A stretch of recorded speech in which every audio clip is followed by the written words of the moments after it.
Hello and welcome. I'm your host, author Ryan M. Oliver, and this is the Mighty Books Podcast.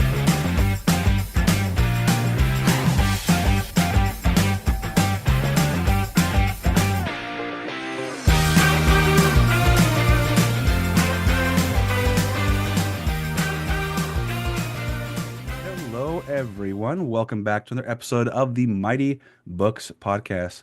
Today with me, the featured author is Gwydhar Gebien. Gwydhar, how are you today?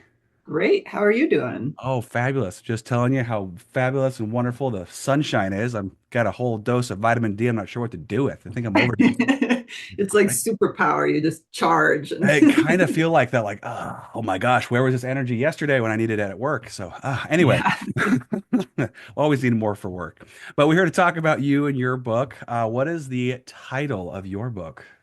So the books are called, I pronounce it Infant Terrible. It's spelled the French way, Enfant Terrible. And it's a series of 3 books. So the first book is Infant Terrible Opening Acts. The second book is Infant Terrible Headliner. And then the third book is Infant Terrible Showstopper. Oh, man. And they all tell the story of this. It's sort of a year in the life of a protagonist who is named Damon Warner. He's the frontman for a metalcore band that has hit the skids. And they just sort of slink back to their hometown of Chicago in pursuit of that one last, career redemption that they're going to have. But then he has to deal with his family, who he's estranged from, and it just sort of spirals from there throughout the 3 books. Oh my gosh. So how long has it taken you to produce all 3 books?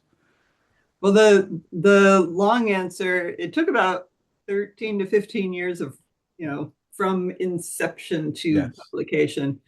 And a lot of that time was spent figuring out what form to tell the story in. There was I debated doing it as a screenplay or writing it as a graphic novel or played around with it. I finally settled on doing a novel, but I wrote it as one manuscript, which is 900 pages long. And a select few people actually read it in its entirety. And then I broke it up into 3 to make it a little bit more approachable. Because that length sounds like epic fantasy to me. Like that's right, yeah. That's wow. So what is the genre would you categorize it in? What is the genre? It's tricky because when I try and place it in the marketplace, it ends up falling under literary fiction and general fiction. But if you like sex, drugs, and rock and roll, this will be a good book for you. Like that needs to be a genre. I was just going to say it would make it so much easier to sell this book. You should probably just make your own genre. We should just figure that out. Like, all right, this is now new genre, sex, drugs, rock and roll. And probably several people I know would actually love to be labeled underneath that with their books. A couple rock and roll written books also. So, nice. Yeah, we should form a club. Yeah, I'll let them know, and I'll have you guys start a petition. There we go. We'll get this going. That's great. 900 pages. So the first draft going forward, because it was one big old book, chunked down to 3. Did it take that span of 15 years to write, or 13 years to write that one manuscript? The most of the writing took place in let's say 3 or 4 years. Okay. So it was a lot of sort of living with the characters and experimenting. And I would do bits and pieces and I'd collected. I tend to, my creative process tends to be a bit like collaging, or like I jokingly call it trolling. Like I set out big nets and collect all the information I can and then like pick through for the things that are interesting. But it takes a long time to just sort of accumulate and then to narrow it down. Yeah, it's not just like your ideas or like what's working, and then you kind of like, I like this. We're gonna go with that and then run with it. Yeah, and figuring out it's that truism of the character tells you what they're gonna do, but they don't always tell you in order or in very easy to interpret ways. So it's a lot of sort of, do you like this? No. Okay. Do you like this?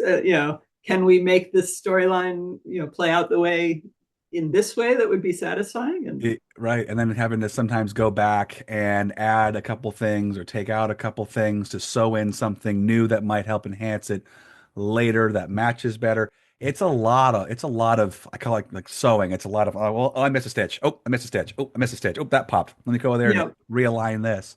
Yeah, that takes a it, lot of work. it was interesting too, because when it was one long story, I had threads play out through the whole year. It's Yeah. like I say, it takes place in a year, and it's like, whereas when I broke it into three, arc, I had to create arcs out of those threads and be, okay, we're going to get all this action in the first book, and we're going to end that there, and then we're going to bring all this in the second book and move things around. So it took a little. It was an interesting problem to solve, but it was fun. So. I can imagine. I mean, it's very similar to kind of how I did mine because I wrote the first one and it was really long, kind of like yours. Yours beat mine out quite a bit. Mine was probably half of yours. And the person I was working with for publishing, and they're like, "Yeah, this has got to be a little shorter." I'm like, "How? How is it going to be shorter? Where am I going to end it?" So it Mhm. took me a lot of negotiating, kind of as you did. So how did you finally find a good stopping point for your books so that it ended with some kind of finality, but enough tweaking or curiosity to them to move on to the next one? Like how did you find a good stopping point? Yeah, it's tricky because so the first book is them sort of, I've created the arc of, this was really about them trying to get their career out of the skids. Like Okay, now okay. they've got this big opportunity. They're trying to keep the band together. There's tension within the band. So this is very tabloidy and bad behavior. And then in the second book, again, the protagonist is named Damon Warner. He begins a relationship with a woman who has a 5-year-old daughter, which he discovers at the end of the first book. And he discovers he kind of likes being a father figure to this. He builds a bond with this little girl, and so it's more about building this relationship and having to confront his relationship with his own family, Okay. and also band shenanigans. Um, and then in the third book, it's the relationship falls apart because he himself is a hot mess, and he has to deal with all these issues that he's been pushing off, and it finally causes him to spiral out and hit bottom and have to re-examine all this and again reconcile with the family. So Okay. there are stages of story that get built on. So. Okay. Okay. Yeah, and that does make sense. And as long as you kind of have that not archetype, but you have that kind of fine line of this is a stage in his life, now we can kind of cut here, try to make that one complete story. All right, next, and then just bleed that over. Okay. Well, that makes it sounds like you almost had that built in when you started it. You intend on making it one book then? I had hoped to make it one book, but Yeah. again, debut author, it was a big ask. It's great when you're George R. R. Martin and can be like, I will write you an 800-page book and we will describe food. But Yeah, brand new. Yeah, having one 900 pages, a little daunting to ask little, for. So that's the same advice I got was split it up, and then when you're a little more well known, then you can make them more chunky. Hey everyone, thank you for making it this far into the interview. Hope you're loving it. I just wanted to take a quick moment to tell you about a gift for you all. A free book just waiting to be read. Just visit ryanmoliver.com and hit the button to receive a free book. It's that easy. Also, consider signing up for the newsletter, where each month you'll receive more fun reading to enjoy. That's ryanmoliver.com. ryanmoliver.com. What was the inspiration behind your stories? it's again, the character kind of came to me fully formed and just began screaming in my ear. And if you ever read the books, you will understand it's in first person, so you get his voice right off the bat. Oh, You'll understand this is not a voice that you can ignore. I see. I see. A So, loud, very dominant force yes, to reckon and with. and I found a lot of times that there was this. I would have these impulses of things you know how you go through life and you'll imagine, oh, what would I do if there were no consequences? How would I behave? Like this character gets to do all the things I kind of wish I could do that I, can't bring myself to. Yeah, that actually have real life consequence for. Yeah, that's Mhm. usually not advisable if you want Right. to be healthy and or stay out of jail, depending on the choices or the Yep. circumstances. Holy cow! So, did you have any like background in music or band or anything like that to drive you down that kind of road to like writing for band? No, regrettably, I don't have a background in, music or band culture or Band any of style, that, which yeah. is a little awkward because I feel like an imposter to be like, I have written this book. It was great to learn about though. It was fun to get to explore the word. I listened to a lot of books that, by band members and musicians and so on to sort of get a sense of their Oh, good. their stories as well. But I often had to sort of use theater and film as a parallel, Hmm. because it's a similar sort of live performance or recording situations or things like Yes. that, and just the understanding of sort of the dynamic from the film and theater world and trying to apply it to a music setting. Yeah, and I bet you could probably use a lot of documentaries and such because a lot of documentaries have been made for certain or just made in general of bands and how they've expressed or how they've dealt with their growings. They're starting up, very exciting. Mm.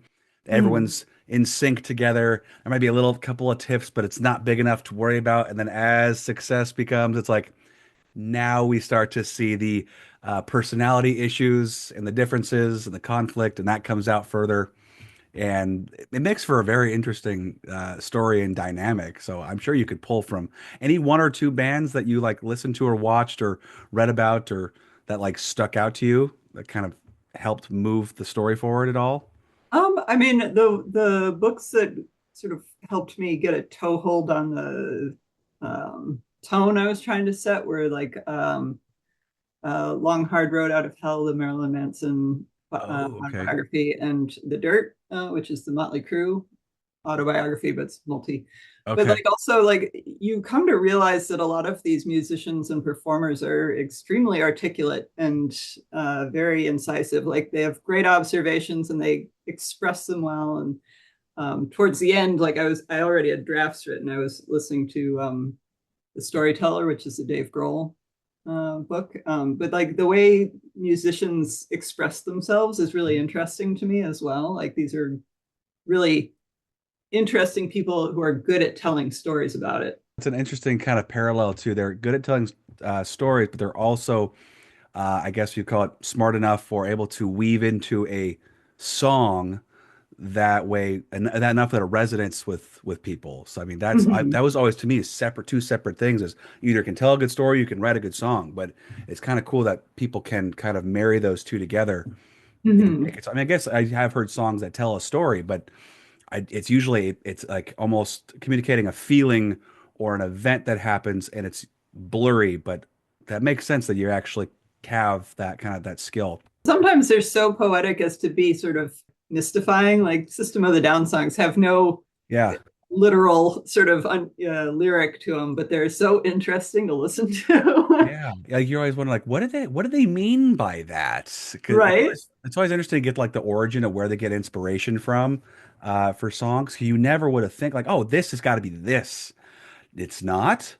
How did you make that connection? It's always interesting to hear artists do that. Not just, I mean, for authors like what we're talking about, but also Mhm. for musicians, especially because it can be a little like some mental gymnastics to figure out what they're talking about. Right. Yeah. Yeah. Well, and it's interesting too, especially with music and probably with books too, although I don't have a wide enough experience of like the way people receive music within the context of their life Hmm. gives it meaning, which is completely different from what the artist put into it Yeah. in a Interesting. really interesting way of it becomes a relationship Yeah.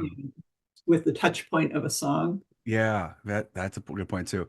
So, with the how long the story was, you said you gave it to some beta readers. Mm-hmm. How was the reception to, hey, can you look at this 900 page manuscript for me? I want to know how that was. Well, the a few of the people I asked were already in my writing group, and so they had read chapters and now got to read the whole thing. So I'd sort of lured them in with little bits first, but then I also asked my sisters and my husband and my dad to read the book, which then you're like, here, Dad, here's a novel I have written. Yeah, like wow, whoa. Wow, yeah. You've uh, been busy. Huh? Yes, yep. I have. But did it take him a long time to go through it, or did you give him like, hey, just take all the time you need, or did you have kind of a fast pace you want to knock it out? I don't recall if I was like, hey, can I get notes? I think I for the writers group people, I'm like, hey, can I get notes back in a Hmm. month or two? Like, it's I know it's gonna take a minute, but see you Yeah. at the end of the summer, maybe. And then for my dad and my husband and so on, I just sort of sent it off and be like, I would love to hear your thoughts when you're able to get through it. Yeah. And Yeah. then of course sort of like waited anxiously the entire time. Yes, anxiously is definitely right. I want like I want to hear good things. Don't give me bad information, but I want you to be critical, but not too critical. But nice, yeah. Yeah, but nice.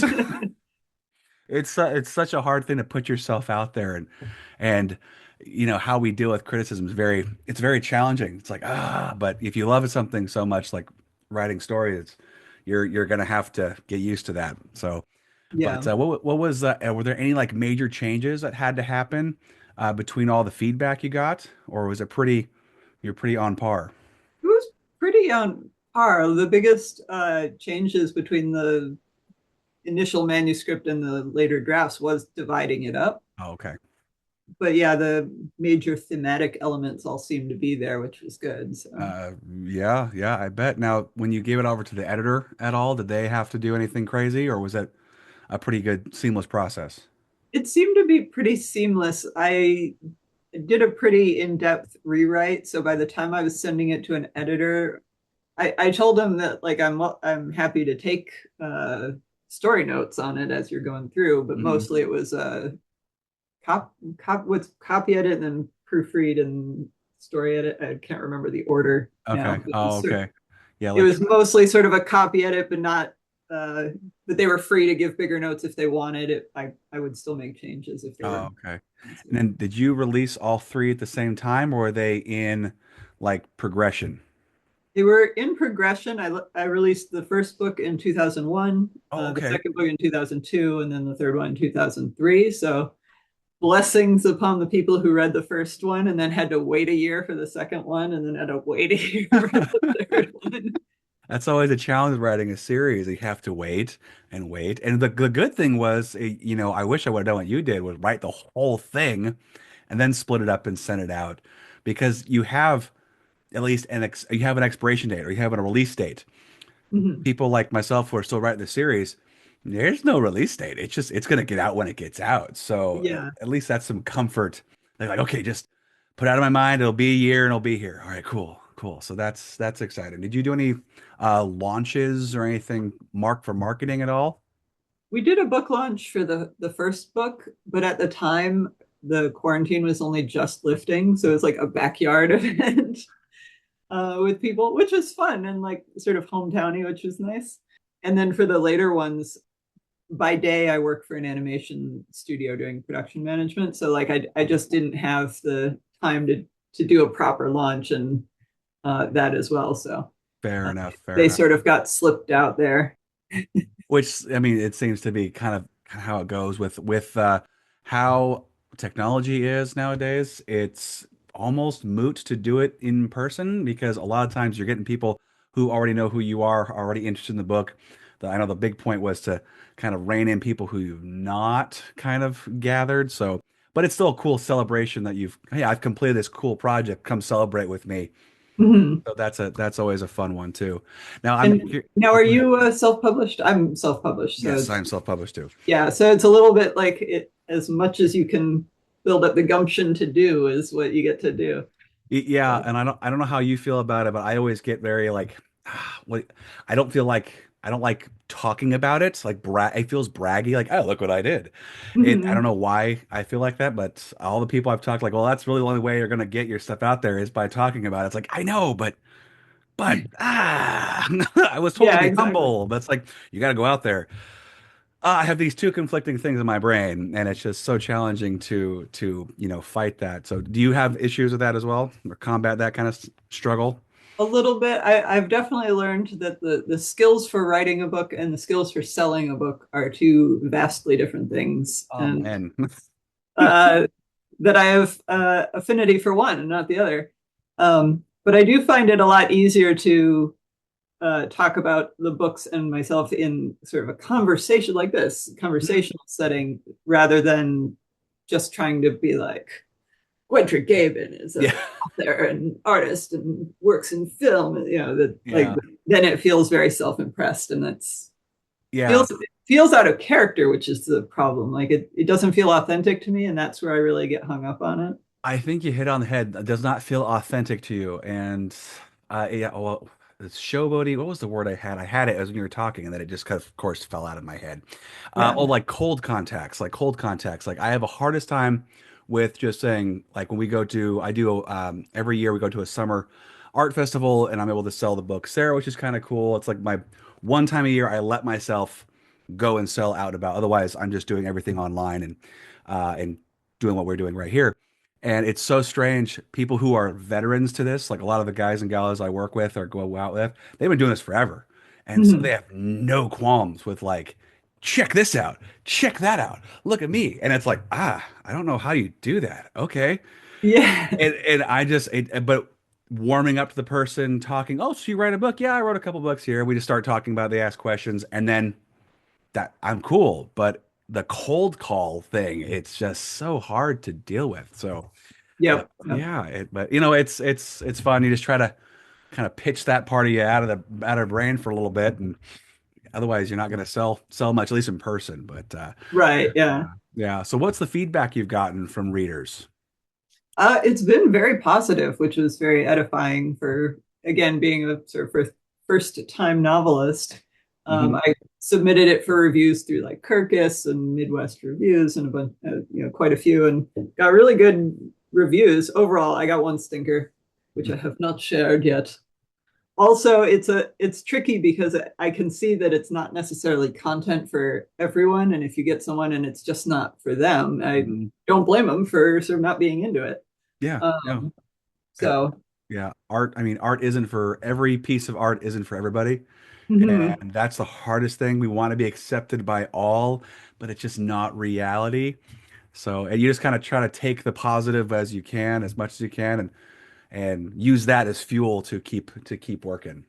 Yeah, I Yeah. was really pleased that a lot of the feedback I got was uh, people resonating with the emotional core of the story, which is really the relationships and the family and the he has um, views on fatherhood and being in a relationship with his father that are difficult for him, but that he has to work through. Sure.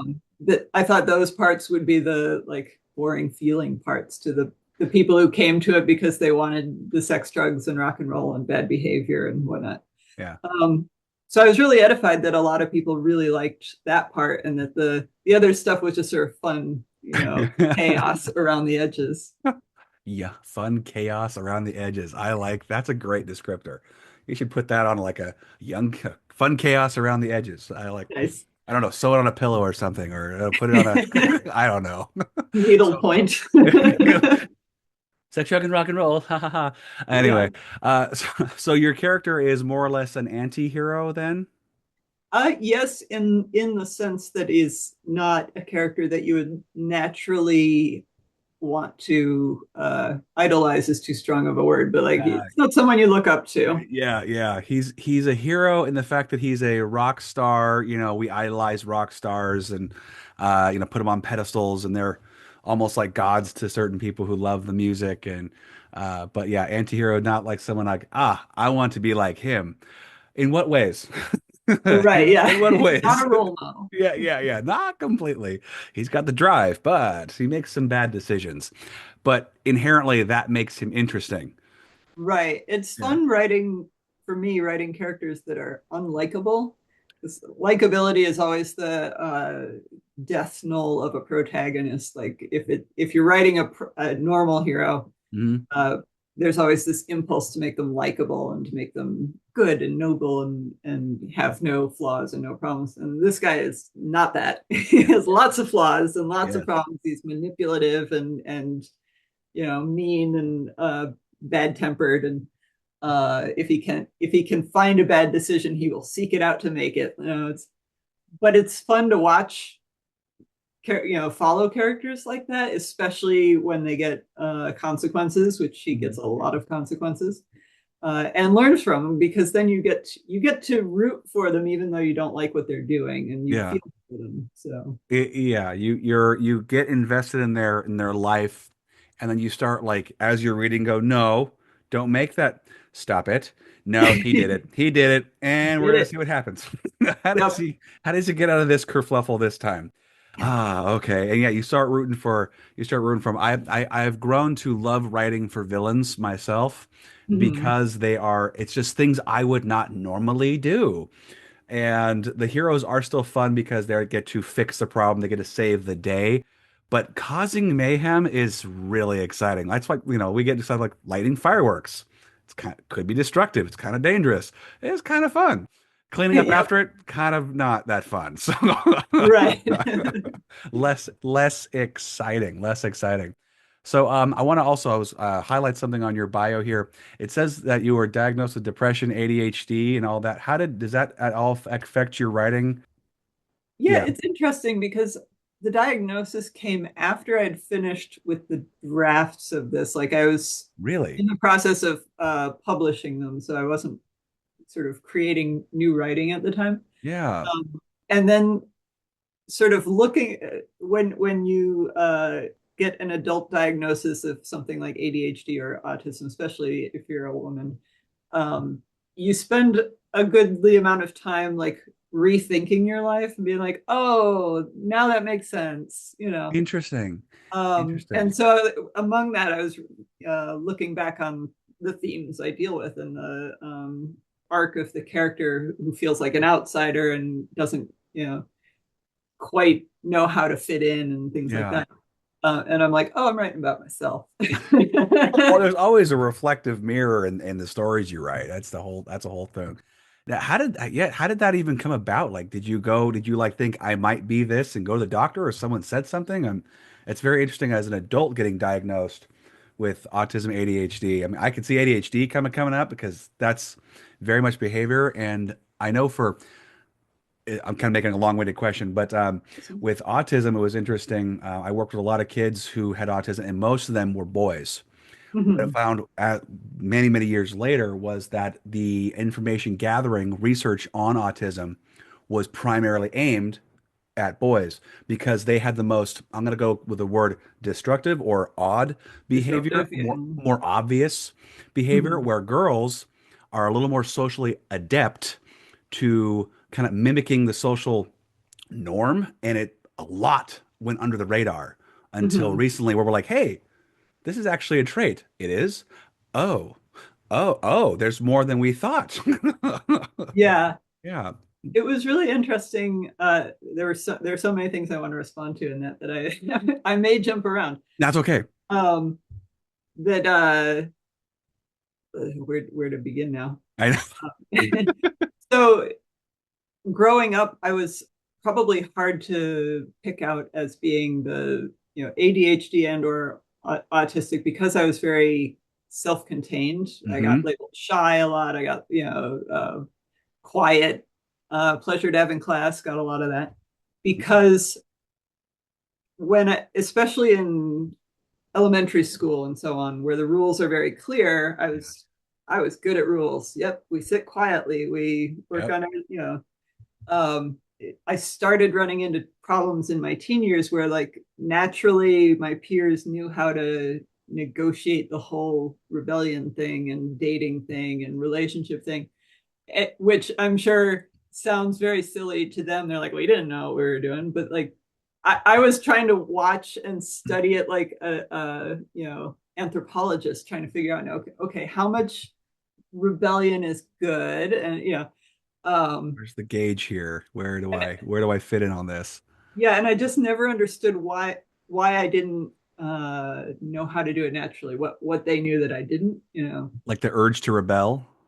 or yeah, just how to relate to people, how to behave as a teenager, not a goody two shoes. Like it, Oh, okay. because again, I liked the rules. I liked the structure of rules, but Yep. when you're a teen, you need to break out of and it's expected that you do. Hmm. So when you don't, there, uh, it's not that you get punished is too strong of a word, but you definitely feel out of step with your peers. Yeah, yeah. So, They start inquiring, kind of giving that side eye, like, why are you not doing what we're doing right now? Like, right. Why are you weird? Why are you, yeah.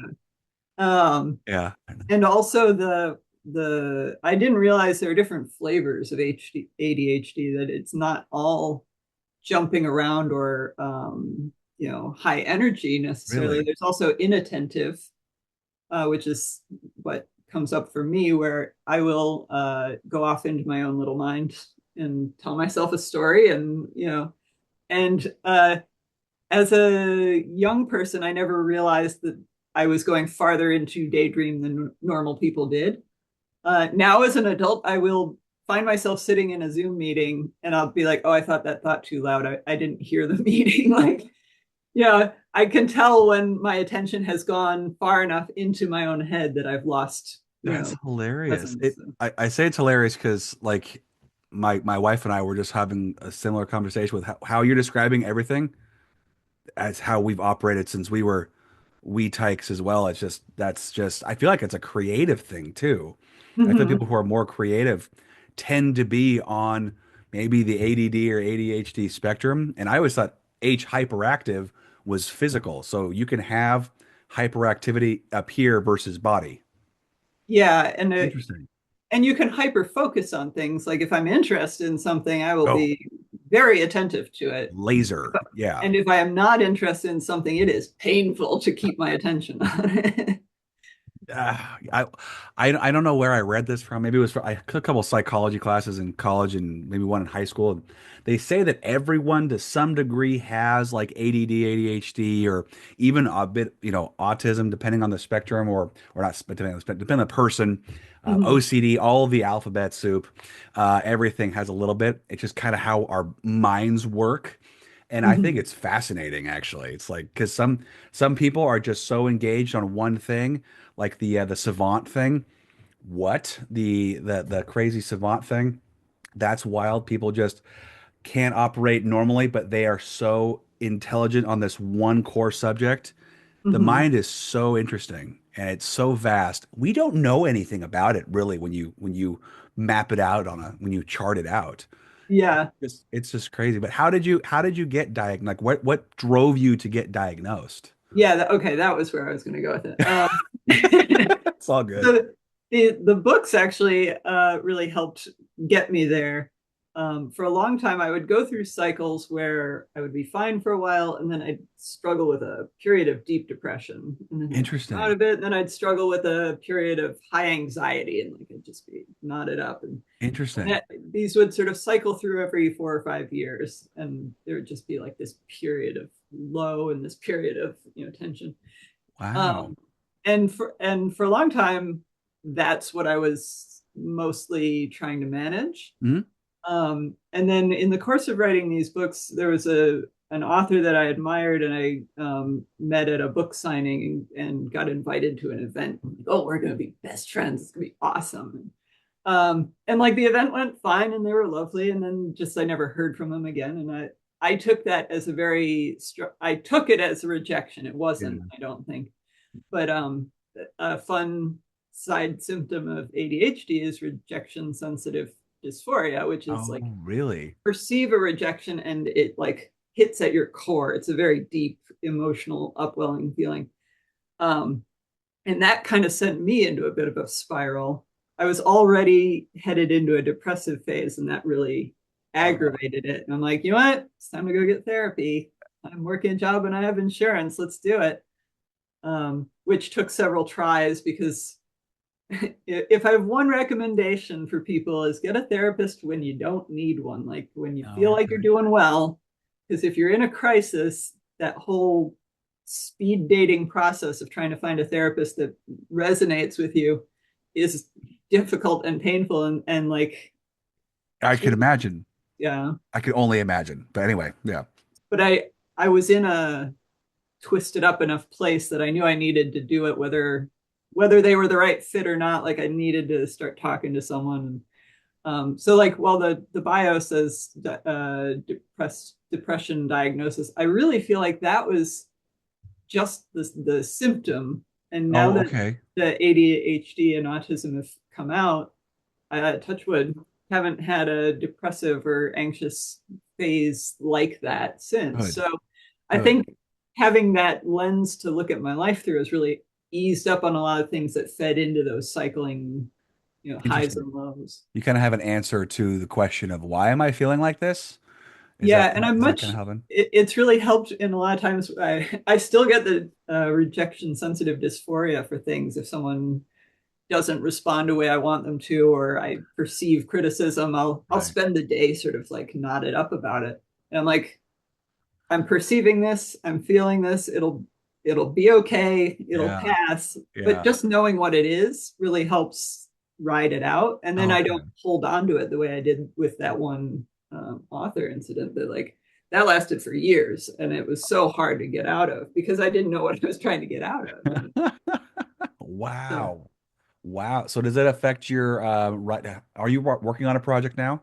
A I new am. project And now? actually, yeah, this is another point I was excited to bring up. Oh, cool. Um, Cool. so yeah, I'm working on it now, and now being able to look at my process through the lens of knowing my mind a little better Mm-hmm. has been helpful. And I'm actually writing a the next project has two point of view characters, and one of them is on the autism spectrum, much more severely than I am. Mm-hmm. Like she's nonverbal. She can speak, but she struggles to, and but it's really interesting writing a story with the narrator being a nonverbal character and what their internal voice sounds like versus what they are able to communicate to the other characters. And That's actually a very interesting idea. It would be very interesting to dive in because the question is, are they more articulate up here than they are as they speak or can't speak very well? That would be so frustrating as people who can speak fairly well. Not being able to do that would just piss me off so fast. I yeah, can only imagine what it would be like for my wife does she teaches kindergarten and a couple of the kids that she's done over the last several years have been some nonverbal autistic children, and she goes they get frustrated because they don't understand or they can't articulate their feelings or what their desires are, and so she works it out a language system, a communication system that helps reduce, not eliminate, reduce the frustration. So it'd be really interesting to see how you tackle that in the story. I'd be very, very intrigued to read how you do that. good. Well, hopefully you'll check it out Yeah. when it finally comes out. It's a historical fiction, so it's very different from Oh, these books cool. set Cool. against the California Water Wars in the 1920s. Oh man. Okay. So Okay. So you're yeah. doing a bunch of research on that, I imagine, and Oh yes, it's my new new hyperfixation. obsession.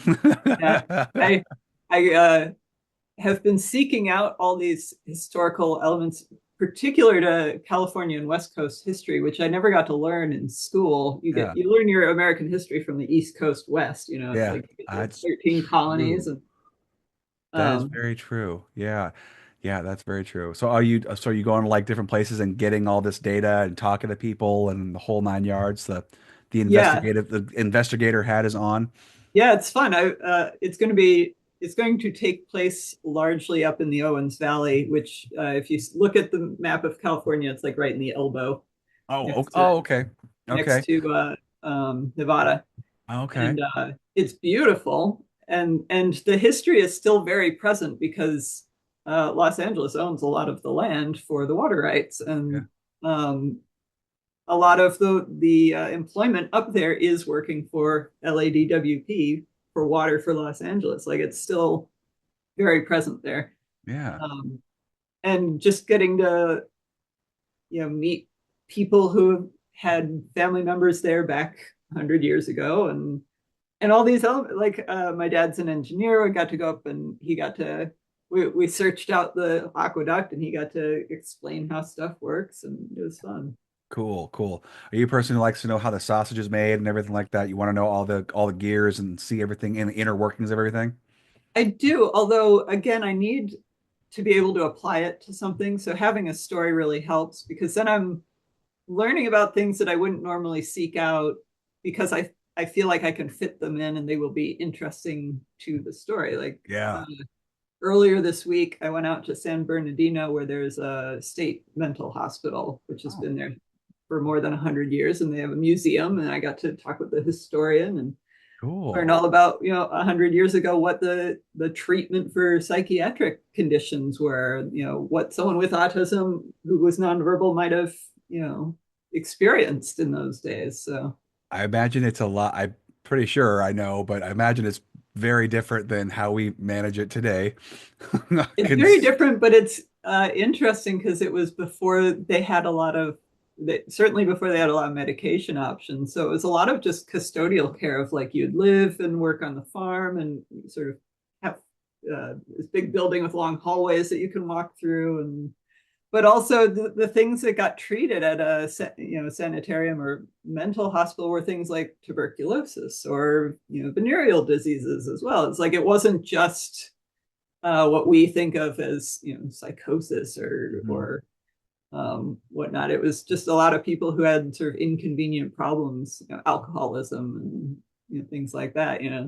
Yeah. What So drove you to go down that rabbit hole for the water wars? well, the premise for the story was that they're the two narrating characters, and one of them is a scoundrel and a bit of a manipulative, got a type, con man who can sense what people want. Like if he touches them, he can have a vision of what they want. Oh, okay. And the other character, who is the nonverbal character, she can sense what people need, Oh, which they okay. don't always appreciate being given at the time. But she feels compelled to, help them, give them what they need, but she Yeah. can't communicate well with them. Yeah. And nothing like talk about water and rights and power and whether the water belongs in the valley or needs to go to the city. Like you know whose need is greatest, whose want is greatest. Mm-hmm. Mm-hmm. Felt very um, meaningful as a period. So I sort of applied the idea and began researching it, and the more I researched, the more pieces fell in place. So Isn't that funny how just something kind of like something you'd never think would be a part of a central core of a story ends up being one? It's just it's so funny how it's just it doesn't really you don't even seek it out. It seeks you out in a way. yeah, again, it's the story wanting to be told, and it Yeah, feels woo woo to say that, and yet it comes when it if it I totally right. agree. And I tend to I have so many ideas. It's like a friggin' beehive in my head. I just can't not. And so I have to write them down and I address them later. But it's the ones that talk the loudest or buzz the loudest or just sting me, maliciously, that I have to write about first. And I'll bounce around from project to project. I'm trying my best to do hyper focus. I'm trying to do better at focusing because otherwise I'll go from, oh, this story is interesting me. Oh, this story is interesting me. And I'll get nothing really accomplished. I'll finish nothing. I'll have Yeah. worked a lot. I'll need a Yeah. nap, but I'll have gotten nothing done. And so this year I'm trying to just, Ryan, sit down, shut up, and just work on this one thing. Mhm. That's what I'm really hyper focusing on trying to do. Do you ever have kind of scatterbrain issues? A little bit. I've been noticing that the thing people don't realize is so difficult about writing, especially something long form like a novel, is how long you need to sustain that Interest interest and or? focus and work on it. Like this is a years long process that you'll need to do a little bit every day. You don't just sit down and T-Rex out, a whole draft in one go. Um, it's going to be a lot of, uh, again, trawling and finding the pieces and picking out what's good. But so for me, I've made myself the routine of each morning I try and work on it at the same time. Oh, that's And I good. try and write at least 2 pages every day, whether they're in sequence or as the muse are speaking. Like I put down 2 pages, even if they're not good and they're not going to end up in it, so that I can, because sometimes the things I don't think are that useful when I write them, I go back and I'm like, oh, well, there's actually an interesting point there. But I Ooh. can't know until it's on paper. Yeah, And you got a happy accident there. yeah, I can't plan it as much as I would like. I just sort of, so True words have never been spoken. I think I've done that before. I'm like, I have a plan, and it's going to hell really fast. It yep. just yeah, it breaks and water fills it up all the time. I always go in with a plan, like I think I blaze a trail, and then as I do it, it takes a hard left into a different direction. I'm like, okay, well, let's readjust the plan. And I feel Yep. better after I readjust the plan. Then I do it again. It takes a hard right. I'm like, man, I can't just. This is now a windy S where I originally had a nice straight, but it always ends up being better that way. Organically creating something's way more fun It is more fun. Yeah. and usually more interesting than Yeah. Oh, straight go ahead. linear. Oh, go ahead. Yeah, we're good. I was going to say for the Infant Terrible books, I had sort of an arc in mind, but I sort of planted it. Like I knew the pieces, but I didn't have a plan. I was just exploring and finding them. Hmm.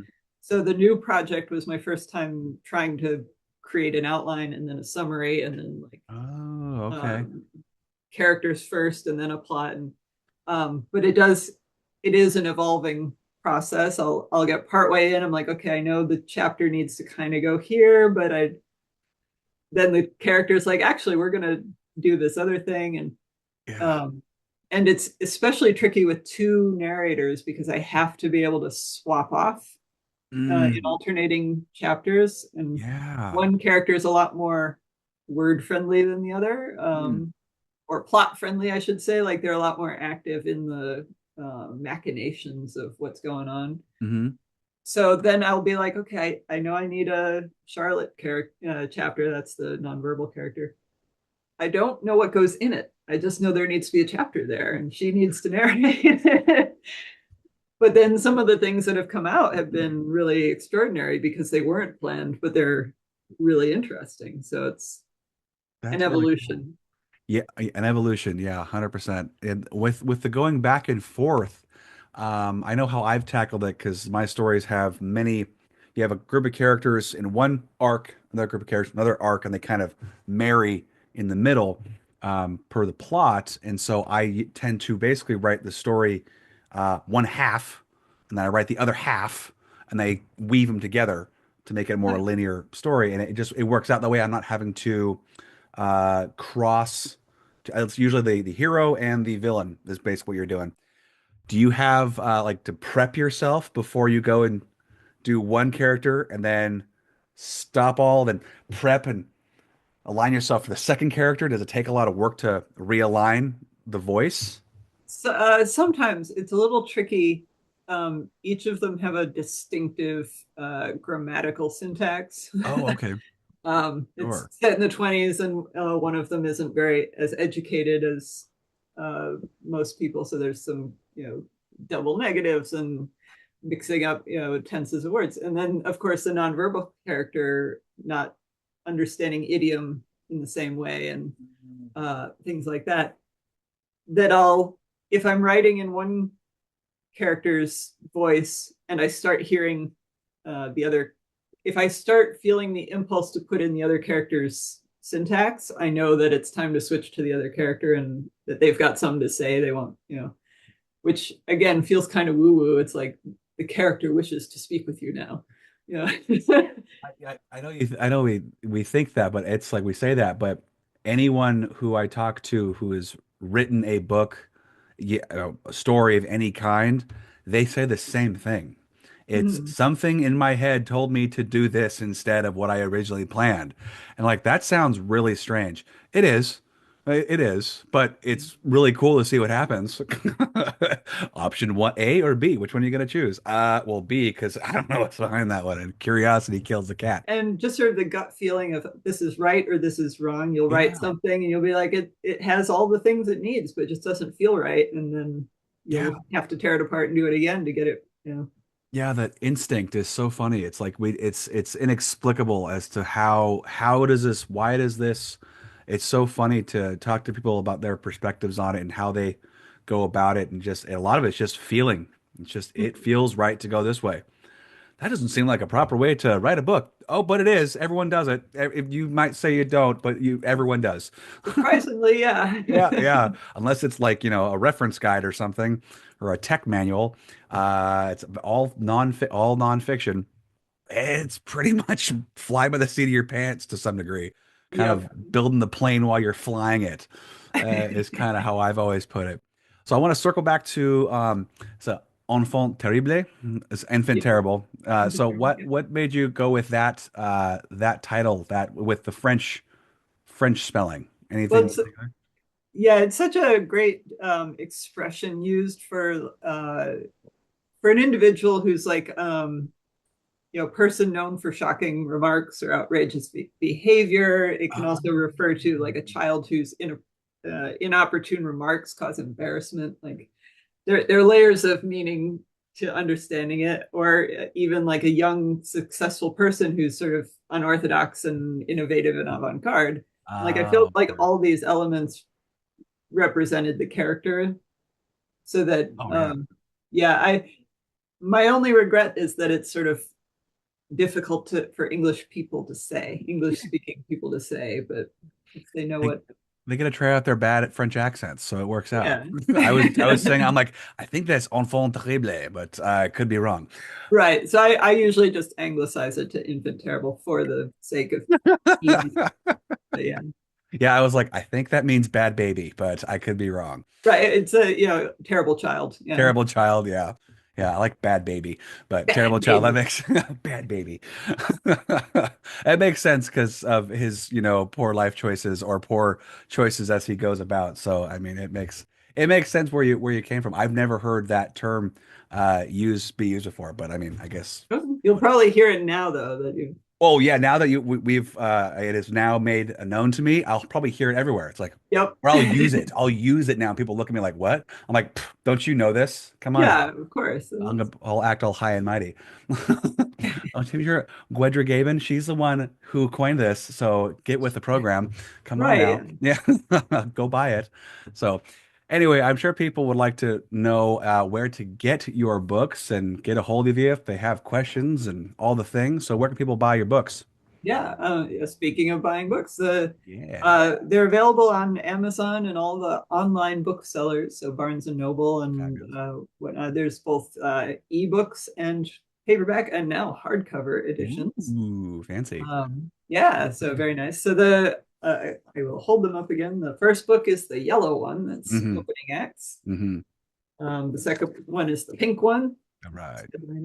and then the third one is Showstopper. That's the blue one. All right. They are also numbered, but That helps. That yeah, will help with me because I'll be like, I like blue. I'm gonna go blue first. Oh, that's third. Crap. they can be read sort of as standalones. You'll understand the later books better if you've read the earlier ones because they'll refer to things that you'll have read about. But Awesome. I did try and reintroduce all the characters and set up everything so each one could be more or less contained. That's very smart. That's very smart because a lot of like series don't do that with the same characters. They don't do that unless it's like usually mystery based. You know what I mean? Like Michael Connolly books, the Bosch series. Mhm. You can take that all, but they introduce the elements like you did. So that's very smart that you did that. Good, And thank anyone can you. pick it up. Yeah, no, of course, of course. Oh, well, yeah, I think that's all the questions I've got. So, Gwedra, thank you so much for coming on today and chatting Yeah, with me about your books and all the experiences and stuff, your process. So I appreciate you coming on today. thank you. Yeah, Future tense, when you get more books out and you want to talk some more, hit me up. We'll do this again. definitely. Also, if anyone wanted to find me online, I'm the only Gwedra on the internet. So once you can spell it, it's Gwydhar. There's Gwedra at Gwedra.com is my website, or I'm on Facebook or X, Twitter a little bit now. Getting all over the place. But Getting all over the place. if you can spell my name, you can find me online. Excellent. Yeah, you'll never forget the name. I've been trying to reiterate it in my head so I got her name correctly for the interview. So, and now it won't leave my head. So there you go. You have a permanent spot in my head now. That's a very interesting name. It's Yeah, working. yes, yes. Excellent. Some Mr. Burns action from Simpsons, if anyone understands that. Sorry. Anyway, all right, guys. I hope you have a great, hope you guys enjoyed this. I hope you go out and check out Gwydhar Gebien's work, Enfant Terrible, and check out the whole series and look out for other works from her in the coming future. In the coming future. So have a great rest of your day. And as always, stay mighty and keep